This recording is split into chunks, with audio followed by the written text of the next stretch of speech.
Humidus podcast. Good people, gather round, for it is time for another episode of the Humidus podcast with me, Hammer, and of course, the wretched bile-filled demon of Nurgle himself. It is. Well, that feels that's me, Steph. That feels more familiar, almost comforting. I didn't trust your nice streak. No, it was appropriate with a more apt description right now. But yeah, And of course, and we also have, we are lucky to have the infamous, the Dark Messiah himself. It is Dank N. Okay. Hello. I saw, dude. Well, we're sitting here. We're going to talk about some games. We're going to talk about some drama. Ooh. And Yeah. we're going to have a good time. Yep, sounds good to me. So what's been up lately, guys? Well, What have you been playing? for my case, it's just been a lot of Call of Duty actually, and Fighter Z that I've recently been getting into. I haven't played a fighting game for a long time, and Fighter Z just really did it for me. What Fighter C is that like? Dragon Ball. Yeah, it's the Dragon Ball game. Yeah. It's the first Right. Dragon Ball game that ever became an esport, as far as I'm aware. Yeah, that's the one you mentioned that they really went for the esport angle on it. Yeah, right? and it Probably. really worked. So it feels pretty balanced as far as, well, at least compared to the 3D arena fighters that they always made, or like the old games where Yeah, I remember those. Those I remember, like when with the weird camera perspective where you could fly up and like chase after, and yeah, that was And- cool though. I mean, ambitious. it is, and it brings it more to, that means that other Dragon Ball games in the future are hopefully going to have more, receive more budget and more, they can be more ambitious too. Hmm. So let's hope. Yeah, but are you any good? I mean, No. I barely just started. Like, if I say I played it recently, that means I played it like 5 minutes a day for like 5 days. yeah, okay. So But, I'm pretty garbage. yeah, But but did you play? Is it like only online, or the meat of the game is like multiplayer? I guess. Or is it like free? well, I mean, it has a pretty comprehensive story mode, and other arcade modes, tournament modes, these things, and they even have some raid modes as well. But those are Oh. multiplayer though. But then you can actually play cooperatively with 2 other players, and you basically, let's say you have a raid with Ultra Instinct Goku, and then you have like 4 or 5 characters that you fight against, and then they get harder and harder, and like at the end you fight the boss, which has insane buffs and has like insane difficulty, and yeah, then you get some nice rewards and stuff for that. But I haven't tried that yet. I'm not good enough, but hopefully sometime I'll be able to do it. It's really highly rated, this game. Mm-hmm. I mean, everybody seems to love it. Yeah, and me included, even though I'm usually not a huge fan of 2D fighters, but this one just really did it for me. Yeah. Have you played any Marvel v Capcom at all? It is kind of similar, isn't it? Yeah, I played the third one on PS Vita back in the day, and yeah, it's kind of similar. A lot of spectacle, it's really flashy and really cool looking, but while still having really solid mechanics, and it's also 3v3, so you switch between, like same as Marvel v Capcom. Well, if you like those kind of games, you probably heard of this one already, so I guess there's no point in me recommending it. But it really lived up to my expectations, at least. Yeah. Yeah, and I mean, if you do you watch any esports or of that game, or did you? I've seen some. I've seen some of like the top players play it, like, and watching that, it just makes me feel very inferior. Yeah, but do you need to understand like the intimacy of the fighting mechanics to understand how good they are, or is it kind of intuitive? A little bit of both, I guess. I Oh. mean, I can tell that they're hella good, and I can tell that it's no point for me to try up against them. Yeah. But I'm sure that if you compare like a mid-tier esports player towards the top player, then probably you Mm. need to know more of the intimacies to kind of Yeah. tell why the one guy beats the other. How about Dank N? What have you been playing lately? I've been playing a whole lot of games. That's good. First of all, I've been playing Rust. Oh, a yeah, lot the of new Rust. update. Yeah, I keep coming back to Rust. Me and my friends. Oh, yeah, that is such a grindy game. Yeah. I mean, if you want to, you can give me a shout out. I do have that game in my library, so Mm, I starting on a new server is always fun yeah, on that it is. game. Like when everybody's don't have any blueprints and they're not established. Yeah, and people aren't like tired of of playing because that No, happens in Rust. You kind of play for a month or so, at least we do, and we get so like sick of I don't know being raided, yeah. and we have like a break, and a couple of month goes by, and we're like, maybe we should play some Rust. Then you forget Yeah, how tired you were, and you're like, "Yeah, Rust, that's a fun game. Let's go for it again." yeah, but that's a cool game. It's also obviously PvP based in kind of a weird way. It's a very unique concept, actually, with the very kind of time intensive base building and accumulation of resources. Mm-hmm. And yeah, the rating and all that. I can't say I've played any other game that is like that, especially with the time intensiveness of it. And it's like you have kind of like a progress curve, you could say. But then you can be lucky and you can like kill some guy that's outside, and you get like C4 and AK, right, without like end game items, Mm, and you can research them, and you're like skipping a major yeah, part of the game. yeah, yeah. I mean, if you if you get that, I Mhm. remember me and a buddy played it, and we grinded and grinded. We started on an already established server, and some dudes just at one point decided to just kill us, Mhm. and then we were fucked because they just came back and raided us and destroyed our base, destroyed our new base, followed us. it was horrible. So Mhm. we just had to stop. We just basically had to stop because it was no fun. Um, so yeah, but starting on a new server is always a little bit more rewarding because then you're at least given a chance to build up some gear. Yeah, and there's usually wipes, on the server. Yeah, yeah, yeah. That's what I mean. Like Mhm. a new wipe, a fresh wipe. I mean, that has to be necessary for that kind of game. If not, it's just going to be a griefing simulator. Yeah, Mm. and servers would die from like a million houses. Yeah, true. That's right. That's right. But are you good with like the optimal kind of defensive, the small defensive Yeah, the bases kind that of are bunker like bases, like yeah, using like the angles and the yeah, half walls and stuff. We're getting into yeah. it.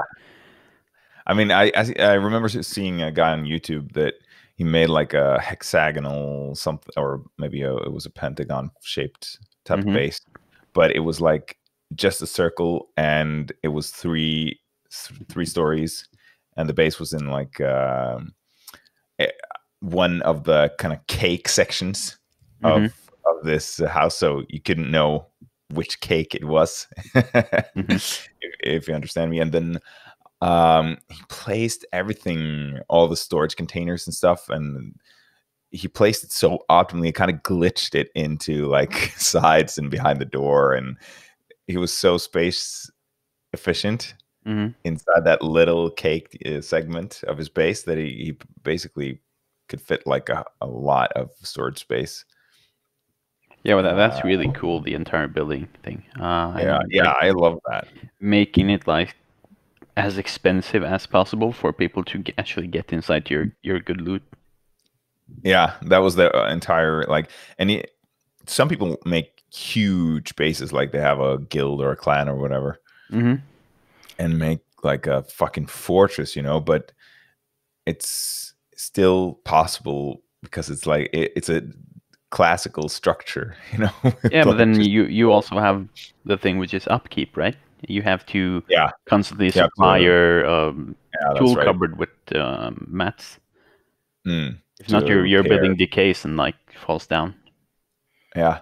Okay, so it's automatic. I thought it was like you had to go around and repair the manually. Yeah, you all the- can, but if let's say you need like 10,000 metal fragments a day to keep your base up, when that runs out, your base, all your base walls starts to like deteriorate slowly. all your base are belong to us. Yeah, Exactly.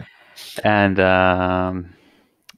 actually now they've made an app which is Rust Plus or something, which Yeah. will give you an alert on your phone when you're raided. Oh my god. Seriously. Because offline raiding is the thing, right? That's the most safe thing. Like find someone who's offline and then raid Talk their about shit. dedication though. Imagine being like at work. Imagine me being with a patient like in the middle of a tooth extraction or something, and just getting raided. Just hang tight for a bit. Running out. Yeah, logging in. I'm sure the patient would be very understanding. It's Rust after all. Yeah. It's like a 70-year-old grandma. She's like, yeah, sure. Go on, son. No, but kind of to summarize, Rust it can be very, very fun, but it's also very taxing. Yeah. Sounds like it. Yeah, that was my like takeaway from it too when I played it. It's like when you're having fun, it's so much fun, and when people like fall into your traps in your base when they try to raid you and die to like turrets and stuff. Yeah. Oh, you're so happy.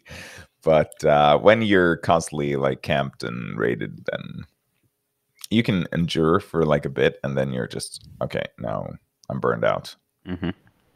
And I've played a lot of other games. I think since the last time I was featured here, I've completed Final Fantasy Remake, which was really good.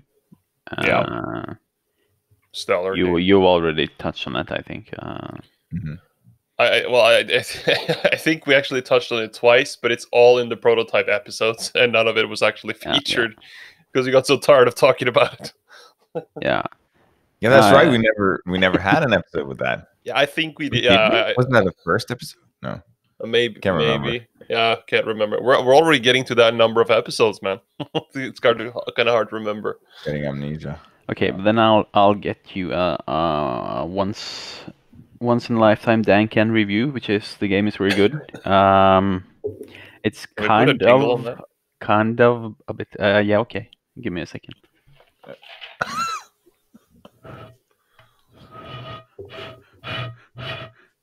Dank N review.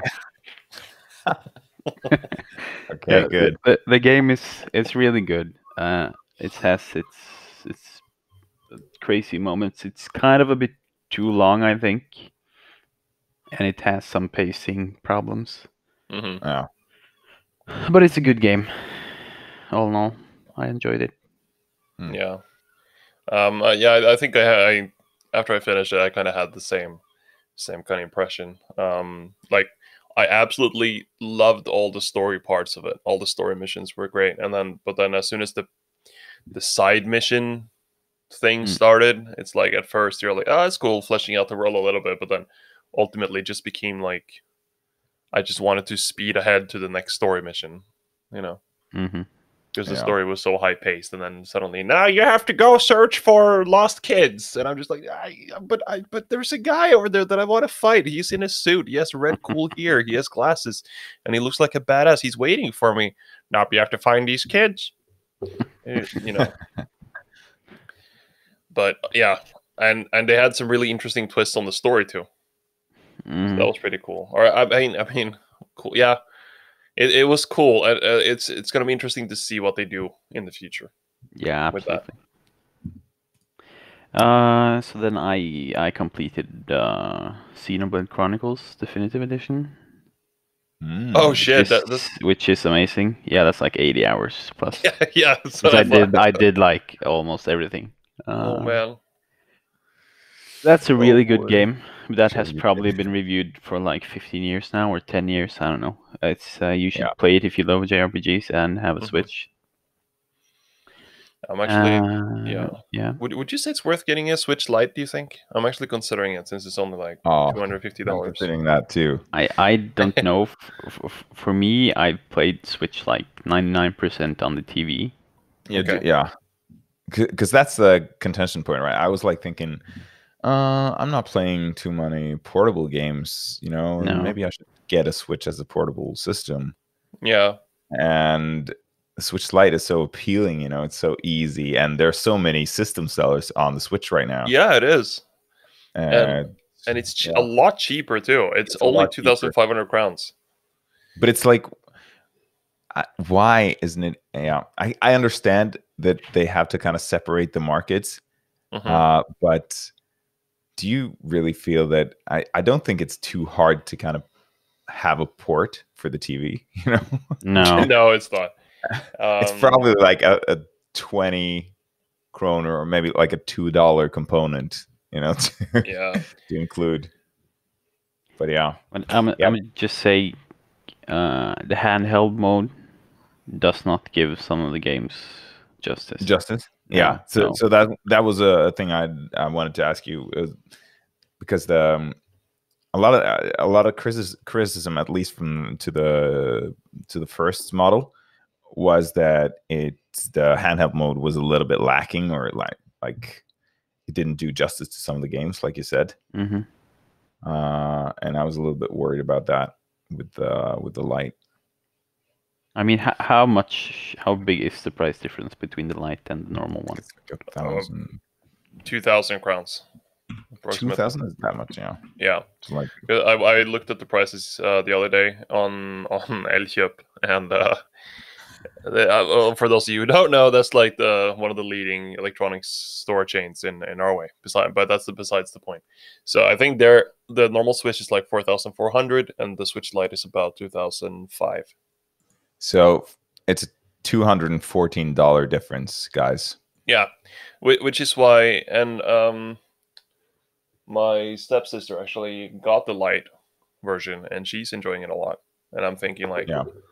you know, it's tempting. I had my 3DS is busted, you know, having some portable games, playing Breath of the Wild on an airplane doesn't sound too bad.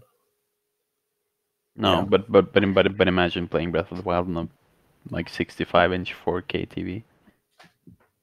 Yes, but I don't have that. So Yeah, I Okay. think Yeah. that was my thoughts as well. I mean, the Breath of the Wild, to enjoy that, isn't it natural to play that on a large screen? I feel that's Yeah, like it is. a way to play. But it's like 2,400 ish for the light. yeah. So I mean that is an appealing price point. Yes, it is. Hmm.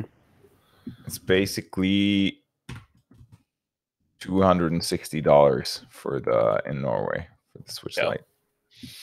Lite, which is not a lot of money in Norway. Let's put it like that. No.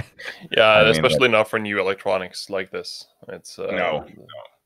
I mean, you have to buy games, of course, but it's still a very appealing price point for a relatively new console with a lot of good games on it.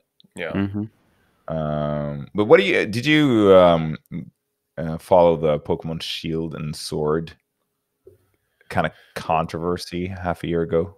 About the lack of content stuff, you mean? Yeah, and polish. I played the game and I didn't feel. You didn't feel. I didn't like notice anything. I guess I'm not as bitchy and like. Yeah, but Yeah, but just get him. yeah, get him. but I do think you have a point there, because avid followers of a franchise tend to get very, deep into the nitty gritty stuff. Yeah. And if you're just dipping in and out, like, we don't religiously play Pokemon, you just, you're nostalgic and you love the games back in the day, and now you just want to relive some of that. And you dip back, and it's an okay experience. But people who like been hyped for the game since ever since the Switch basically was announced, Yeah. they are like, is this the ultimate 3D, open world Pokemon experience And that we've been waiting for? yeah, but I think some of the main points of criticism was like, one was that it was what did they call it? The Dexit, that there were so few Pokemon available from the Dexit, get-go. And then like also how it basically just looked like an upscaled version of the 3DS games instead of being like a vastly improved console game. And true. the other thing was also the expansion pass, I think. But I don't really mind that part though, because like it seems like the Armor Island thing, like those DLC packs are quite big. So why not just buy the complete edition when it comes out? I'm just say an expansion pass is so much better than like having it go a year or two and then releasing Sword and Shield 2 or Pokemon Halberd, whatever. Yeah. You have to play the exact same game again for like the same price with just there's some more end game and there's new legendary. But here you can pick up your journey again with the same Pokemon. Like it's exactly. much better. And I totally agree. I mean, otherwise, like with Sun and Moon, I just waited for Ultra Sun and Ultra Moon and just bought that. And now I don't have to wait for Pokemon Klopp Visir to actually get the full experience.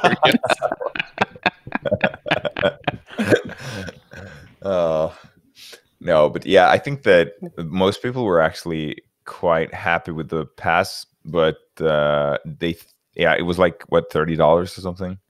We thought that maybe the price was a little bit high, but still, like you said, it's much better than paying a full price game one year later, and you have to play all that like base content over again. Yeah. So, but that was a little side note to the Switch buying. Yeah, I can just pick up where I left off. After that, I completed Jedi Fallen Order. Oh yeah, which is a good game. Yeah, that's it. How would you rate that, Dank N? Like 7 out of 10. 7. Yeah. It's a really solid experience. It's cool. Yeah. And what part? Kind of what part of the game was like most enticing to you? Was it like start, middle, or the latter part? I don't know. The ending is super awesome. Yeah. But it's kind of just being a Jedi, Yeah. And all the small like touches that fans would appreciate. Yeah. I think that's one of the games that really nails the feeling. You try to immerse you in really being a Jedi. The sound design and the movements and just the graphics. You feel the vibration of your saber, as it ignites. Yeah. Have you played it, Hammer, or seen like the end, or? I've not played it to the end. I've been spoiled. So, but okay. But I've played it for like 10 hours or something. The ending of that game really made me miss Force Unleashed. Yeah. I mean, I liked the Force Unleashed. I didn't think like they were perfect games by any means, but they filled a certain they scratched an itch for me. Let's say it like that. Yeah. And I think Fallen Order did as well, to a certain extent. But sure. I think we talked about a little bit about this before as well, but then Fallen Order kind of felt a bit like Space Marine in the sense that it's a great proof of concept. But then it was kind of like testing the waters almost, that they took very few chances, and it's like very promising for what the next title is going to bring to the table. Yeah. I feel exactly that way. I feel that it could have been like a 10 out of 10 game, but instead it's a 7 out of 10 game, which is not bad. It was solid. It scratched an itch. Yeah. But it was a lot more. It had some potential, like 40K Space Marine, which had a lot of potential, and I'm still, very sad about not having a sequel to that. Yeah. I mean, maybe at some point, because I think Warhammer games are doing quite decently these days as well, with Total War and Vermintide. But isn't it like the license is very easily acquired now? Yeah. Right? So maybe we should develop it. Maybe we should pick up that torch. I mean, if you make a game called just Warhammer 40K with a very upscaled capital K, imagine the potential in that game. That has unlimited potential. Yeah, but it was a good game. Yeah, it was very good. But then I bought a game which I had been looking at for a while, which was pretty cheap, which is Control. Oh, yeah. Which has grown to be one of my all-time favorite games, I think. Yeah. In short, or you can't really put this game in short, but you are a woman who's looking for her brother, which disappeared in some kind of paranormal event when they were kids. So the game starts with her kind of getting into a place called the Federal Bureau of Control, which is the FBI for paranormal stuff. So she gets in there, it's empty. She walks into the director's office, the director kills himself, and then you're the director. Yeah, and essentially. That's how the game starts. I mean, this game, though, to put a little bit of background, is also from the developer, like Finnish developers, I believe, and the same developers who made Alan Wake. And I think they had like a history of really like story-based, but really immersive and atmospheric, like mystery, adventure, action games. Yeah. And the atmosphere in this game is insane, and the story is really out there. It's like it's batshit crazy, but it's also really cool. Like it made me read every fucking document I picked up. Oh shit! In the entire game, just because I wanted to know more. But it's kind of, it has like, you get like slowly get these telekinetic abilities, right? And you have a gun and stuff. Yeah. And there's like corruption kind of enemy. It's really cool. But it's kind of, you have to experience it. Yeah, like, because from what I understood, I actually bought it after you told me that you completed it, and I haven't gotten that far into it yet. But one of the things that really struck me was the physics, the destruction, and like the telekinetic abilities, like how fucking cool they are. Because, like, for example, you have shit like you can make like a shield, so you can just tear pieces of concrete up and they just form as a shield. But the thing is, like, the pieces you take out of the ground, they actually, you actually take it out of the ground, and like the hole that becomes in the ground is shaped exactly like the pieces you pulled out. And it's like the physics engine is really cool, like impressively implemented. I felt it's a lot of fun. I would rate that game like 9 out of 10. Yeah. But it's kind maybe an acquired taste. I don't know. You have to kind of be into that kind of narrative. Yeah, that kind of a theme. atmospheric story driven. Yeah. But probably Hammer here. I think you would. Think it's right up your alley. I think you would like it a lot. Yeah. Maybe I should. Is it on PC though? I don't know. Let me do a quick search. It does have a page. It is not. It's coming soon. Not yet available. Okay. So it's being ported. Yeah, because I paid like August 2020 to Steam. Yeah, probably like $40. I paid like 18, I think. $18. That's not. That is really. And that was for the complete edition, I guess, right? No, it wasn't. So then after I completed the game, I went to buy the one of 2 DLCs that is released. Yeah. And then the expansion pass was actually on sale, and it cost like 0.06 cent less than the one DLC. Oh, so like 60 öre. Saving a lot on that one. Good deal. Yeah, but I got 2 DLCs for like cheaper than for the price of one. Yeah. Yeah, you gotta be on the lookout for those, because that happens actually quite often, that you can get like you can be left with the beard in the mailbox. Let's just say if you don't have a keen eye. Just a quick sidestep here. Can you guys hear the noise in the background? Or no? No. I heard some seagull squeaking about like 10 minutes ago. No. Dank N, or I don't know. I live by the river. I haven't heard, but I've kind of learned to zone them out. Yeah. No, it's just one of my neighbors started having sex with his garden machinery, so I don't know if they could actually be heard or not. Okay, yeah. You record that for later. But for later use. Pornhub Premium, please sponsor us. Yeah, Humidus on Pornhub, guys.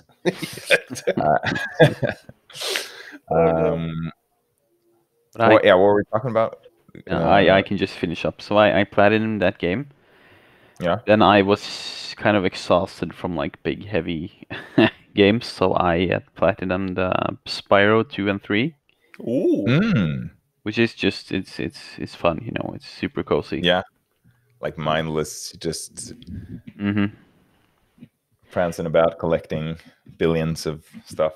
And then I sat down yesterday after finishing Spyro 3, and I saw there was like 2.5 days until Ghost of Tsushima, so I had to find something in my library which wasn't that like long.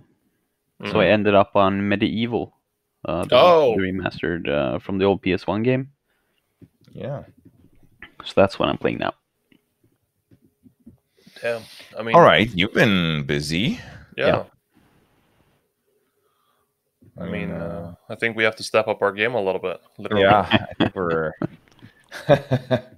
looking like week-old grandpas here, Steph.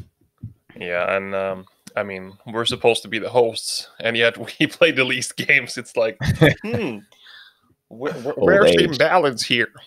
I mean, you're the fucking gaming podcast, guys. I'm just casual gamer, you know. Well, that's why we use you. We have you on to kind of like boost us up, you know. Yeah, boost our credibility a little bit. Because I mean, you're after all the sponsored average gamer. So yeah, you gotta remember, you are actually on the payroll. Taking average to a whole new level. Yeah. Yeah, you're taking. Yeah, you raised the bar for average. That's for sure. Okay, guys. So yeah, we're below average. Yeah, we are below. So just accept that stuff and move on. Okay. Yeah, solid. So maybe you can segue us into the next segment. Yeah. From appreciation to games over to something a little bit more cynical and dark and tragic, which is the overall how to say the let's say attention that to. I mean, there's been a lot of sexual allegations and rumors of toxic working cultures and generally like a lot of nasty shit spread across the gaming industry has started coming to light recently. And I mean, I think especially there's a lot of Twitch streamers that have gotten allegations. There's a lot of pro gamers in general. There's a lot of big companies and executives that have just suddenly turned out to be some of the shittiest people on the planet Ever. Yeah. And you know, I think for the gaming industry, it seems a little bit like it's such a new industry that it kind of slipped past a lot of those, like, how to say, the same scrutiny that a lot of the other industries have gotten, and now they kind of like a little bit trickled out. And I think one of the first major ones that came out was like what, Gearbox or something. Randy Pitchford, and then League of Legends with the fucking fart in face working culture. That's so fucking. Yeah, I mean, you just hear that, and you're just like, is this like a fucking bunch of guys sitting in a tree house that has internet? Is that what's going on here? But then no, it's a full fledged, like, what, I don't know if it's $1 billion company, but it wouldn't surprise me considering how big League of Legends is. And then they're like, oh yeah, you know, the execs are farting in people's faces, they're dick tapping people, you know. It's like, what a nice place. I mean, yeah, that sounds like the perfect working environment, right? Yeah. I mean, it's basically indistinguishable from a zoo with monkeys. A monkey pen. Yeah. Homo sapiens sapiens, guys. Yeah. Not the most impressive species. Yeah, no. I mean, I feel like there's such... I mean, when we're operating without, like, certain, like, boundaries of control and stuff, it takes so little for us to become almost indistinguishable from fucking primates, I feel like. Oh. But, yeah, and then more recently, it's... You know, it's kind of like been snowballing a little bit from there, and now, you know, you have, what was it, like Ubisoft had to let go, what, 3 executives, because of allegations and misconduct and these kind of things, and then also, what's his name, Chris Avalon, is that his name? Yeah, who was the writer for Fallout New Vegas and Planescape Torment, and like a lot of, you know, really narrative heavy and respected games. Dying Light 2 as well. Yeah. Upcoming Dying Light 2. Yeah. And so, I mean, there's really been a lot of them lately. And, you know, with Ubisoft, I think it was one of the lead... Was it one of the leads on Assassin's Creed? It was the creative director. Yeah, exactly. Jesus Christ, the creative director of Assassin's Creed was also blamed for, was it, sexual misconduct, harassment? Yeah, what did he do? Do you know, Dank N? Probably used his status to, like, get young women to do stuff, I guess. I think that's what most of them do. Oh my god. The way you fucking... put that. Yeah. Yeah, it says I mean, but do you really get that high of a status? I mean, amongst young women? I think it's probably like getting into Hollywood, I would suppose, because it's like I'm this big shot, right? And I can give you an opportunity if you suck my dick. Yeah, pretty much. And if you refuse, right, he would probably make your life hell. But imagine that pitch, though. Yeah. I can get this done for you, but you need to just suck my dick, okay?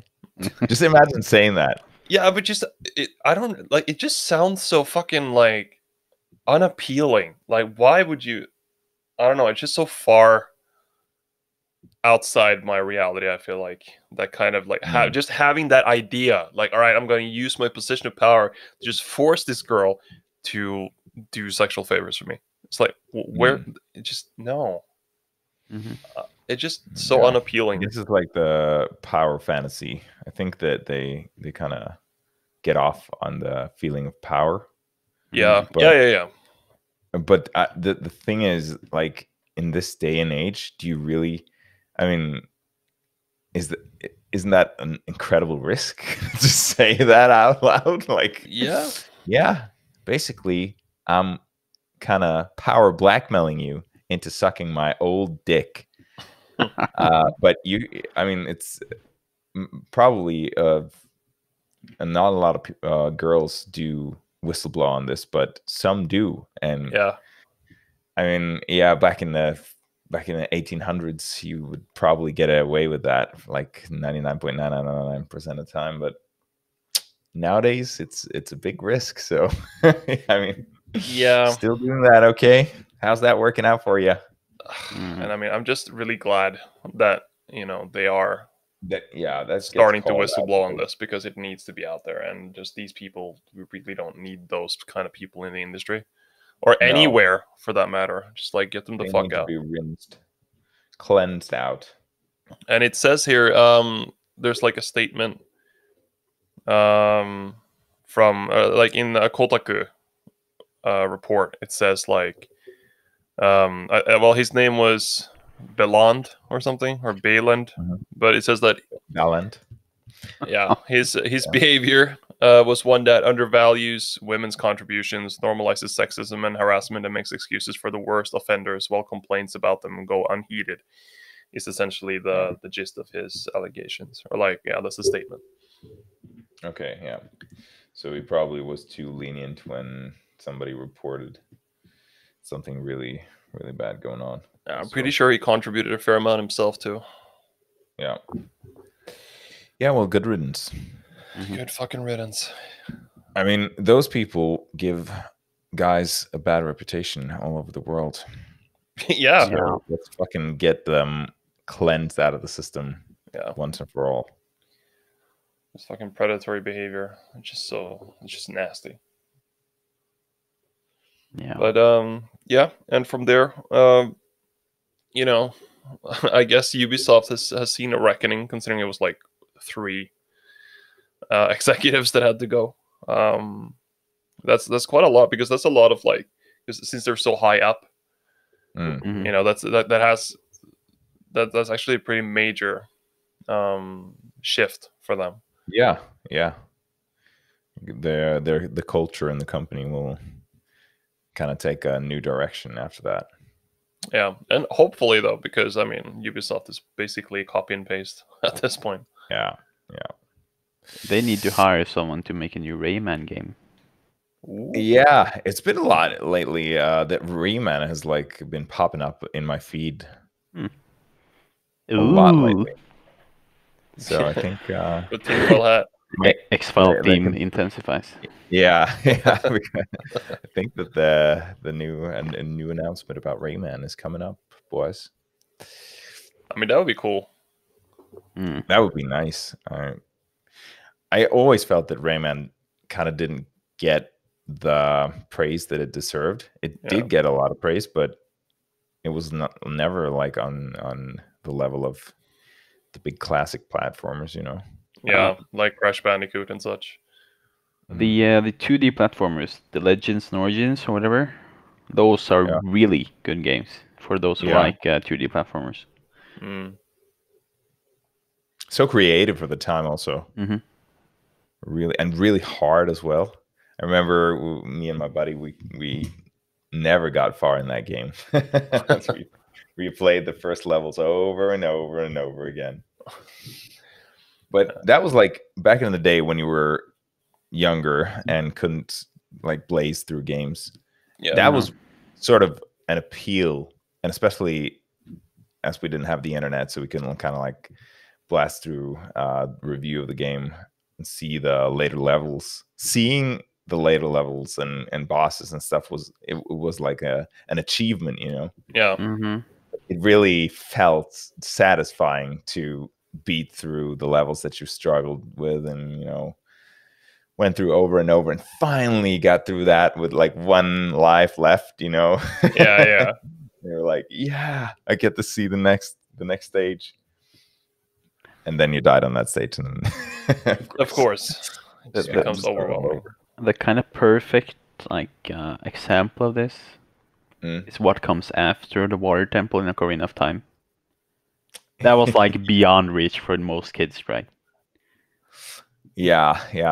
I guess that I was a bit older than you guys. I didn't have that much problem with it, but I think that for me, it was Earthworm Jim on the Super Nintendo. That was that kind of game. I really couldn't get past a certain level on that one. And such an atmospheric game as well. That was a really good game. Did you ever play that? I think I've played it. Yeah, a little bit. Is it the one with the level where you're sitting in the electric chair that goes up the stairs? You know, like the old people chair. No. Because there's one of them. No.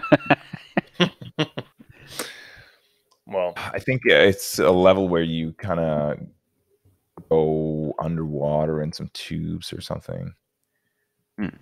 Because there's one level where you fly through space, and then you get to this kind of hellscape kind of world where the boss is waiting for you in the background. He's like a giant cat or something, kind of dancing to the world music.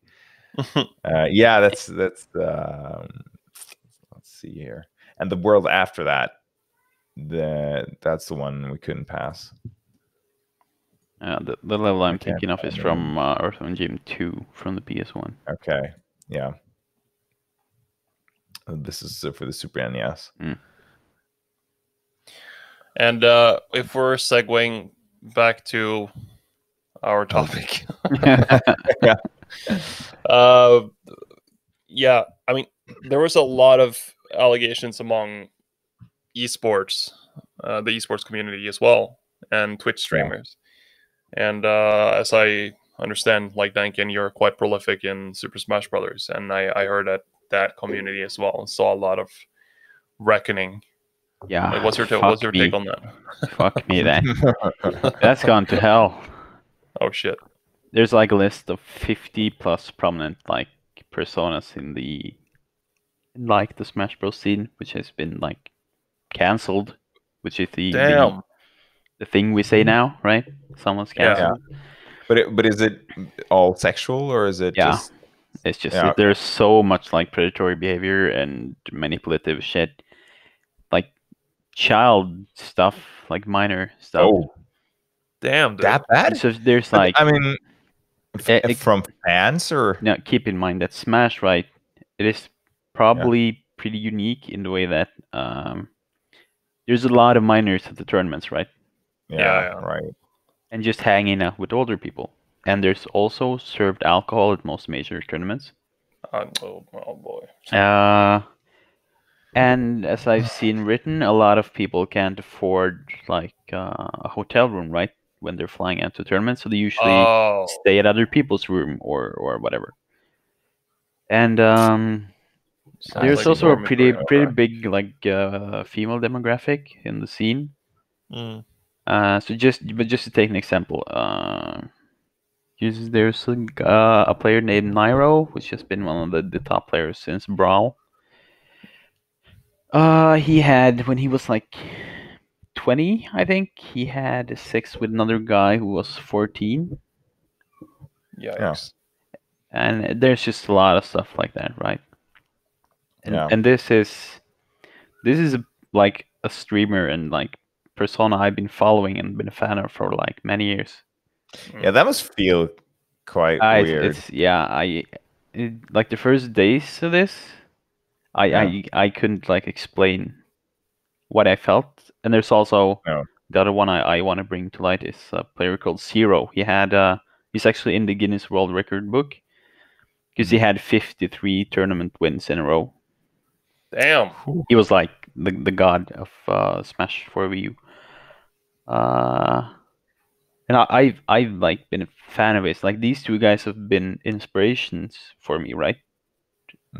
For many years. And then to find out these aren't fucking scum of the earth. Yeah. It's, Jesus. I don't know. Yeah, Absolute power corrupts absolutely. Hmm. I mean, they need an inquisition. Is what they need. That community Yeah. needs an inquisition to root out the fucking chaos in there. Like this, just to preface how big this is, Nintendo, they pretty much don't care about the scene, right? Yeah. This went so far that they came with an like statement Jesus. Oh, of how fucking bad this was, and they like didn't condone anything and whatever. They usually don't say anything. They're like, yeah. Nintendo's quite on the down low. But Well- the tournament organizers and stuff are like making a new guideline for tournaments That's for good. like alcohol stuff and minors having guardians with them and blah blah blah. You know, good stuff. Yeah, Very necessary too. It seems. Hmm. absolutely. Damn. I'm just glad the Inquisition came and breathed down their neck. Yeah. So they had to kind of just change this. The Ordo Smashicus. But apparently, like, there are a lot of these venues where predators can kind of operate free. Or aren't you guys like surprised that this is so blatant out in the open? You kind of imagine closed off like Catholic church societies, you know, and maybe you know, very very like stereotypical predatory environments, but like a gaming convention. But the thing is, they have each other's back, right? Because they are usually the people who hang out together. There's like stories of women who have attended parties and being like super harassed to the point of almost like crying, and the other people there just don't care. No, Like because they're kind of in on it. It kind of they're the same kind of people, right? So no. Yeah. I mean, in those cases, like, I'm just really glad it got found out and that they got canceled the fuck out of them. Mm-hmm. Just like that kind of. Yeah, time for a new scene. Dank N rise to power. Yeah. Now there's a power flux or vacuum, and you can just like fucking Tengen Toppa burst through and seize the top. With your drill. Yeah. No, not with the drill. No. No, probably not the. All right, with your searing ambition and passion. Yeah. Not the drill in this case. No, don't use the drill. Okay, so I think we covered a lot this one. Yeah, I just a small correction that I just found. Like the guy I talked about, the Beland or whatever his name is, was not the guy who was for Assassin's Creed Valhalla. That was a guy named Ashraf Ismail, who apparently had an allegation made against him regarding an extramarital affair. So he stepped down from the Assassin's Creed Valhalla after that. Saucy! Spicy. Yeah. I believe they also removed all of these guys' names from the game. Yeah. Like the credits. That's good. Yeah, that's to be expected, I think. Very nice. Okay, boys. Until next time. Yeah. Stay humid. Stay dank.